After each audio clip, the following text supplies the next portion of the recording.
Welcome back into the Sports Source. This segment of our show brought to you by Tennova Healthcare. When it comes to emergency care, you can turn to any of the 7 Tennova hospitals across East Tennessee: La Follette, Morristown, Jefferson City, Newport, Powell, downtown Knoxville, Turkey Creek. You are never far from a team of highly trained, compassionate doctors and nurses who will care for you in a pinch.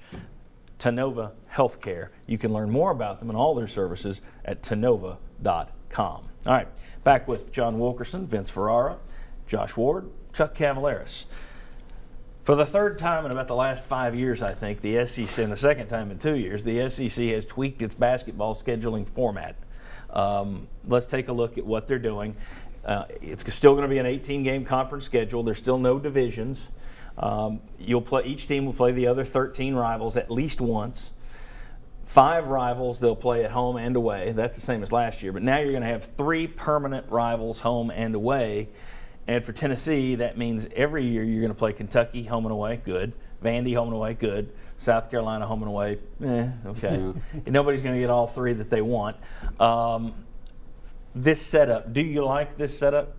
You happy with the plan overall? And then I'll ask you, do you like what's happening for Tennessee's sake? Do you like the fact you're going to have 3 permanent and 2 that kind of rotate around, so you're going to get home and away with other teams in the conference more often?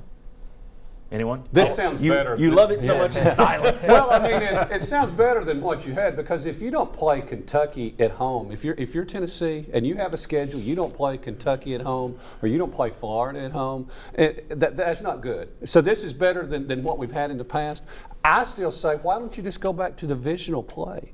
I haven't seen anything that was as good as your division home and away, and just rotate once with the ones in the other division. So, but yeah, I think this is clearly better than what they've been trying. Okay. Is this the best one they've had yet? Yes. Since they went to 14 teams, this is the best. And the fact that Tennessee ended up with Kentucky, that's a huge win. Because let's be honest, everyone, including Bruce Pearl at Auburn, wanted Kentucky, and they have no business drawing Kentucky. So I think the fact that Tennessee ended up with Vanderbilt and Kentucky, and then South Carolina, yeah, you could maybe make an argument for Georgia or someone like that. But they did it. It makes sense for everyone around the league. Even in Missouri got a lot of their close geographical teams. Right. I think they did this well. You're not going to be perfect. Everybody can't get the 3 they want. But to me, you get in Kentucky, they're always good. So from an on-court win and loss perspective, getting Kentucky is tough, but you want them. It's also a draw. It's also a guaranteed sellout. Vandy is good every other year. So you got really good, you got pretty good. South Carolina's pretty bad traditionally. So that works in your favor. The downside, though, is the one you mentioned. Where does Tennessee do most of their recruiting? Georgia. So you don't get Georgia twice. I think that's the downside. Do you like this for Tennessee, though? I do like it for Tennessee, simply for the fact that it reinstates the home and home with Kentucky year in, year out. It is going to be, I think, a little boost in your conference RPI. Of course, granted, it's balanced immediately by South Carolina being there. It's one of those things, be careful what you wish for. Vanderbilt was hoping it would get 2 dates with Kentucky, just like everybody else was hoping it would. It gets Tennessee, Kentucky, and Florida.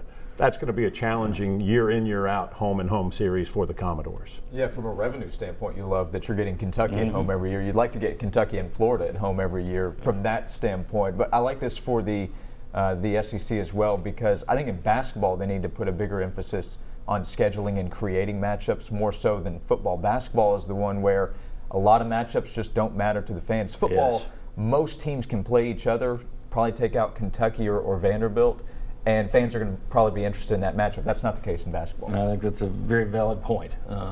You do have to tweak it in basketball because Tennessee, LSU in basketball. Okay, that meant something when Dale Brown was down there, but who really cares anymore about, oh, wow, got to watch Tennessee, LSU, for example. And, Auburn versus Arkansas. Yeah, got to dig into that. It's not the same as an ACC where you have Duke versus anybody is interesting. So I agree with you. All right. When we come back, the SEC made a lot of rule tweaks, made some controversial stances this week. We'll go through them 1, 2, 3, 4, 5 and tell you whether we like them or not. Still plenty to come on the SEC and how their changes impact Tennessee. Come on back on the Sports Source.